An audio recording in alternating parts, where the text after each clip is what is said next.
పిల్లలు, ఈ రోజు మనము భిన్నాలను గురించి క్విజ్ పోటీలు నిర్వహించుకుందాం. మీరు ఏ జట్టు వాళ్ళు, మీరు బి జట్టు వాళ్ళు. సరేనా? భిన్నాలలో పైన దానిని ఏమంటారు? భిన్నాలలో కింద ఉన్న దానిని ఏమంటారు? లవము చిన్నది, హారము పెద్దదిగా గల భిన్నాలను ఏమంటారు?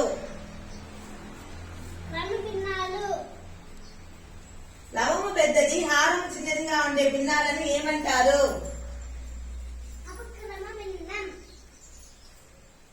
హారాలు సమానంగా ఉండే భిన్నాలను ఏమంటారు?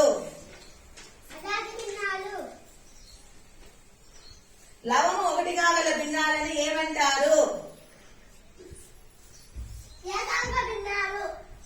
3/5, 4/2 ఇందులో